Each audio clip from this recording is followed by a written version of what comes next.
साहब, सबसे पहले तो ये महमूद खान अचकजई को जो आपने सदारती उम्मीदवार के तौर पर वोट देने का फैसला किया है, इस पर बहुत ज्यादा बात हो रही है। क्यों महमूद खान अचकजई को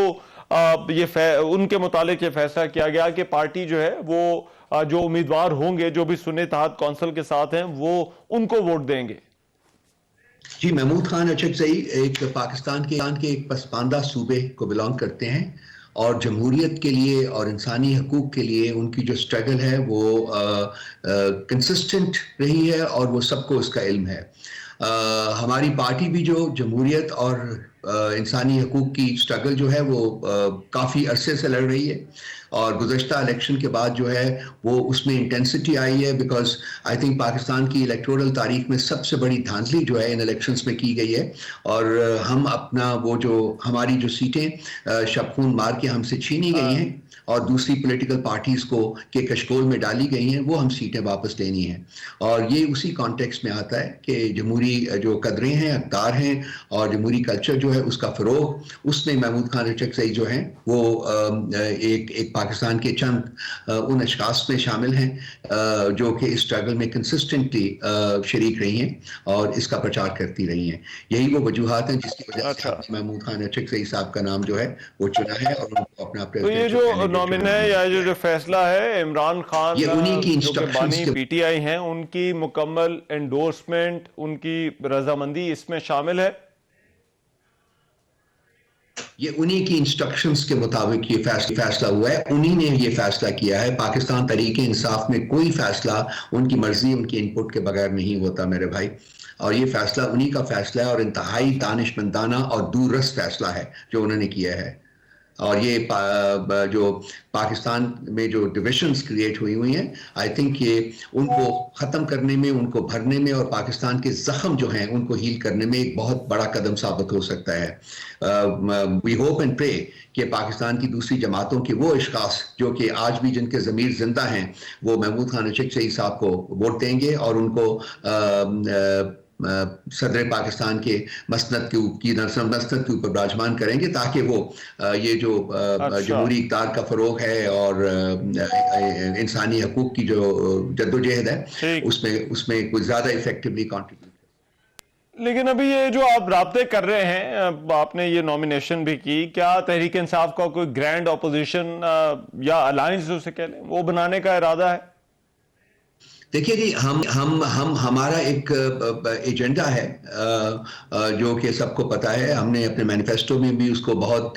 क्लियरली और डिस्टिंक्टली हमने उसको शामिल किया है।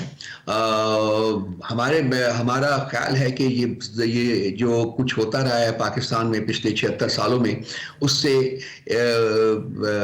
इस मुल्क के ऊपर ग्रीवस किस्म के जो जख्म हैं वो लगे हुए हैं इस वक्त, और पॉलिटिकल पार्टी होने के नाते हमारा ये फर्ज है और हमारी ये कमिटमेंट है कि हमने उन जख्मों के ऊपर मरहम रखनी है और ज्यादा उन जख्मों को कुरेदना नहीं है। इस सिलसिले में अगर कोई एक प्लेटफॉर्म बन सकता है जिसमें कि बाकी पॉलिटिकल पार्टीज भी शामिल हो जाएं, इस जमहूरियत के फ़रोग़, जमहूरियत के कल्चर को उजागर करने के लिए और इंसानी हकूक़ के दिफा के लिए और इलेक्शन को, ये जो पीरियोडिक धांधले होते हैं इनसे साफ करने के लिए, और जो पार्टीज डिजर्व करती हैं, जिनको अवामी वोट मिलता है, उनको हुकूमत देने को इंश्योर करने के सिलसिले में, और ऐसे भी और भी बहुत से ऑब्जेक्टिव्स हैं। अगर उनके लिए कोई एक कॉमन प्लेटफॉर्म बन सकता है तो कोई मुज़ायका नहीं कि उसको बना लिया जाए।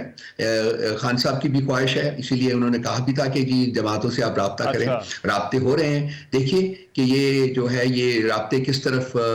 इशारा करते हैं, किस तरफ लेके जाते हैं। लेकिन अगर एक जमहूरी प्लेटफॉर्म हम बनाने में कामयाब हो जाते हैं तो आई थिंक वो एक बहुत खुश आइंद कदम होगा पाकिस्तान के मुस्तकबिल के लिए और पाकिस्तान में जमहूरी इक़्तिदार के फ़रोग़ के मुस्तकबिल। आपने आज भी एहतजाज की कॉल दी थी और आइंदा भी जो एहतजाज होगा तो क्या उनमें भी मौलाना फजलुर रहमान और अचकजई साहब को जो है वो आप साथ लेकर चलेंगे? देखिए, मैं इस सवाल का जवाब काफ़ी दफ़ा दे भी चुका हूँ। हमारे पास फोरम्स हैं जिनके ऊपर हम अपनी जो स्ट्रगल है, सियासी स्ट्रगल जो है, सियासी जद्दोजहद जो है, उसको आगे ले जा रहे हैं। एक हमारे ईमानों के अंदर है स्ट्रगल जी, एक कॉन्स्टिट्यूशनल स्ट्रगल है आइन और कानून के दायरे में रह के, जो कि हमारे जो लेजिस्लेटर्स इलेक्ट हुए हैं, जो कि इलेक्ट होने दिए गए हैं रादर, और सूबों में भी जो उनकी असेंबलीज में बैठे हुए लोग हैं वो ये जो है इसको भरपूर तरीके से आगे ले जाएंगे। इसके अलावा हमारे पास कानूनी ऑप्शन है, उसको भी हम भरपूर तरीके से आगे ले जा रहे हैं। तीसरा हमारे पास एज आई सेड कि हमें आइन जो हमारा है वो एक पुरअमन जद्दोजहद की इजाजत देता है, वो भी हम आज भी देखिए पाकिस्तान के हर शहर में हजार लोग जो हैं वो निकले हैं बाहर और उन्होंने अपना प्रोटेस्ट रिकॉर्ड करवाया है इस धांधले के खिलाफ। तो ये वो 3 फोरम्स हैं जिनको हम एक्सरसाइज करेंगे एज ए पोलिटिकल पार्टी, पुरअमन एहतजाज, पार्लियामेंट के अंदर जद्दोजहद और कानूनी जो हमारे पास ऑर्गन्स मौजूद हैं वहां हम अपने केस को आगे लेके चलेंगे। सो आप देखते हैं कि इसमें कौन कौन सी जमातें जो हैं जो हमारे साथ मिलने के लिए तैयार हैं, तो हम खुशदिली से उनको कबूल करेंगे, उनको मिलाएंगे। उनके पास जाना भी पड़ा तो जैसे कि हमारे पॉलिटिकल लीडरशिप जो है जा रही है इस वक्त, तो लेट्स से कि हम कुछ दिन इंतजार कर लेते हैं और देखते हैं कि जी ये जो एक इनिशिएटिव है ये क्या शक्ल इख्तियार करता है। आई थिंक पाकिस्तान को ऐसे एक इनिशिएटिव की ज़रूरत है ताकि ये जो हर इलेक्शन के ऊपर ये जो गन किया जाता है ये अपने अंजाम तक पहुंचे और इलेक्शंस जो हैं फेयर एंड ट्रांसपेरेंट होना शुरू हो इस मुल्क में, ताकि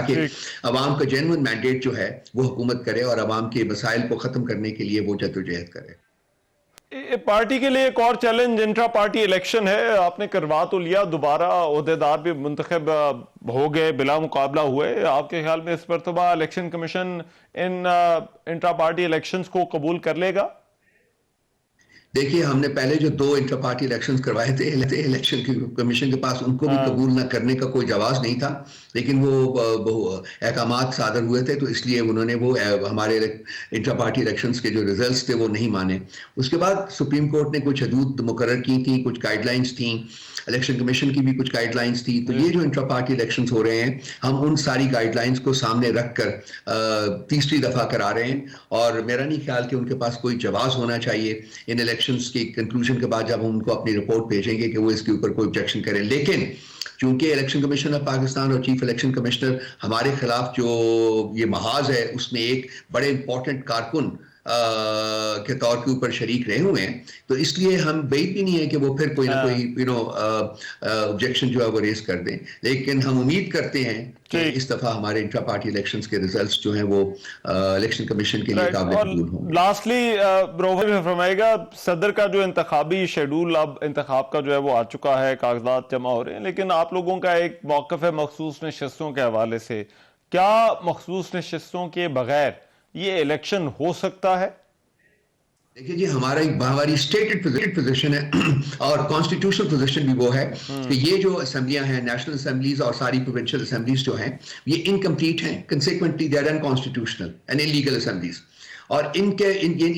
यहाँ ये असेंबलीज जो हैं ना प्राइम मिनिस्टर चुन सकती हैं, ना प्रेसिडेंट चुन सकती हैं, ना ही कोई और जो ओहदे हैं, आईनी ओहदे हैं उनके ऊपर वोटिंग करा सकती है, कन्वीन ही नहीं हो सकती। सदर पाकिस्तान ने ये पोजीशन कॉन्स्टिट्यूशनल पोजीशन ली थी, उसके बाद उन्होंने जो अप्रूवल भी दिया है इसको कन्वीन करने का, जो उनका नोटिफिकेशन आया है वो उन्होंने कंडीशनल किया था कि आर्टिकल 51 जो है उसकी जो रिक्वायरमेंट है उसको पूरा किया जाए और उसके बाद ये कन्वीन किया जाए। लेकिन जैसा कि पाकिस्तान की 5 हुकूमतें इस वक्त जो मौजूद हैं वो अनकॉन्स्टिट्यूशनल है और इलीगल है because they have lived beyond their 90 days mandated period. Consequently इस आइन और कानून की कोई कदर है ही नहीं उन लोगों में जो कि इस वक्त हुकूमत को चला रहे हैं, मुल्क को चला रहे हैं।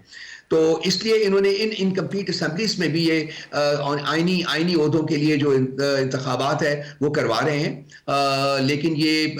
इनको चैलेंज किया जा सकता है, किसी भी वक्त चैलेंज किया जा सकता है। असेंबलीज का कंप्लीट होना जो है वो एक प्री रिक्विजिट है to convening the assemblies and to hold any kind of activity there with regard to election of constitutional positions. ठीक, राइट, बहुत शुक्रिया। रऊफ हसन साहब हमारे साथ मौजूद थे।